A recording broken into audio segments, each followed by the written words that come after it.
As we do every week, it's time to speak to the author of groundbreaking works, international bestsellers, including The War on the West, The Strange Death of Europe, and The Madness of Crowds.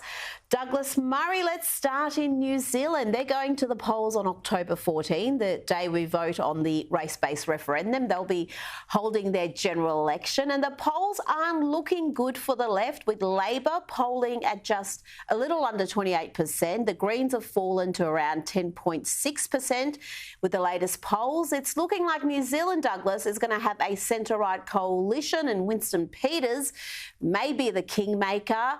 It wasn't too long ago when their Prime Minister, Jacinda Ardern, was the darling of the global left, but she's left New Zealand in an almighty mess. Yes, she has. And what a wonderful thing it would be. I'm always worried about tempting fate, but what a wonderful thing it would be if the New Zealand electorate showed that they had learned a lesson from Jacinda Ardern's premiership.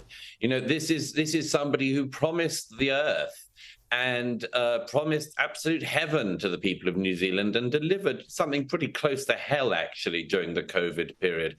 She spent all of her time emoting and showing how emotional she was, but she didn't seem to have very much care for the people that she was emoting over.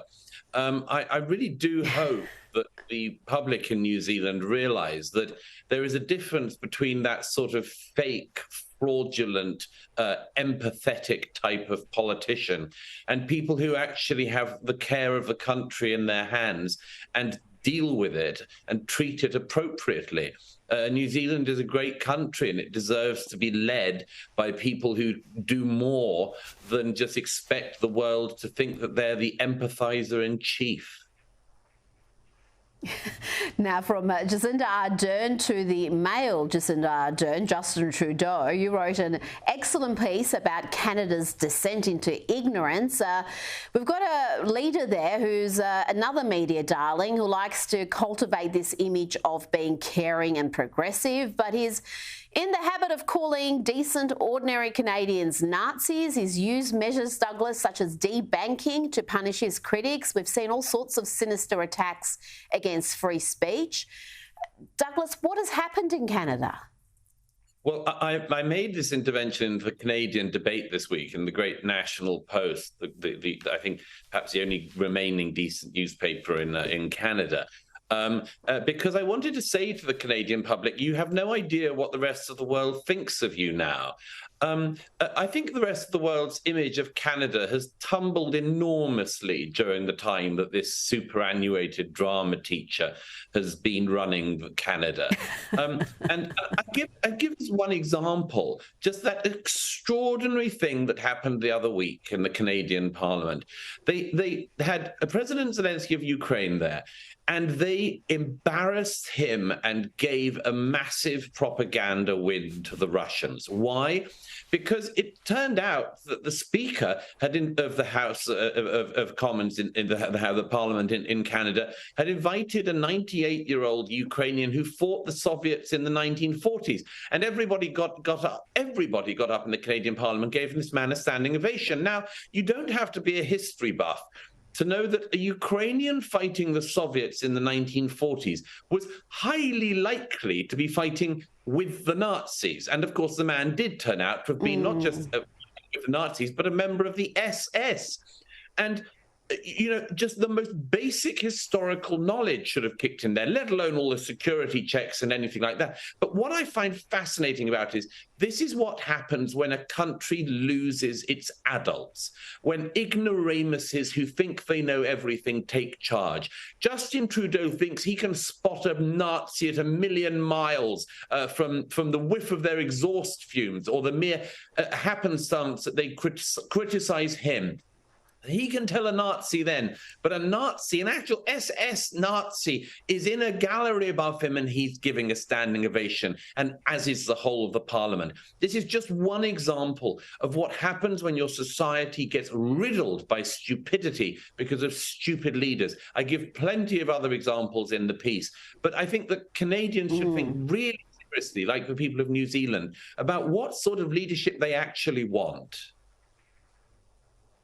Well, I think you described it perfectly a while back when you wrote about Justin Trudeau and Jacinda Ardern, and you talked about performative caring. They present this image of being caring, but you look at actually the policies they've implemented and the impact they've had on their countries, and it ain't caring at all. Now, let's go to the US and the ongoing border crisis there's having an impact in sanctuary cities like New York and Chicago, and folks who keep voting for these policies are now objecting. Guess the reality is not as rosy as the virtue signalling. You cannot keep bringing immigrants in. The city does not have the money. You cannot track them. You ain't tracking them good at the police station. You don't know their name, but you want to spare them all over the city. It is unsanitary, it's unsafe, and it's just not right.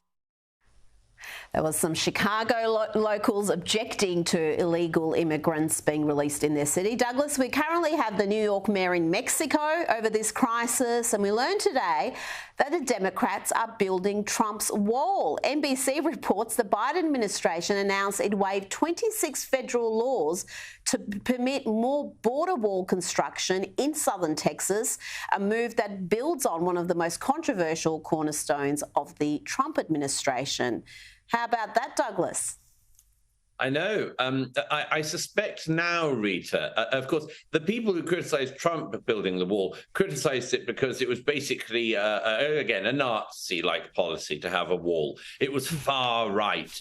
It was extremist and much more. I think we will find in the coming days, as the Biden administration tries to grapple with this policy too late, that the Biden wall will be a caring wall, Rita. It'll be a compassion wall. It'll be rebranded. It'll be totally different. In the same way that all of these things, they all change. You know, when people like me say, you know, you can't have uncontrolled immigration. You need to have a reasonable system of asylum and a reasonable system of legal immigration, but not mass illegal migration. That's very right-wing and controversial, of course, in the eyes of Democrats. But now, of course, as you mentioned, the mayor of New York, Mayor Adams, a Democrat himself, is saying all the sorts of things that people like me have said for years. And but of course, they say it in a far more caring way, and in a way that's totally different and has totally different branding, Rita. And I'm sure you'll agree with me that there's just some strange alchemy in the world whereby things become correct as long as the left suddenly catches up with them.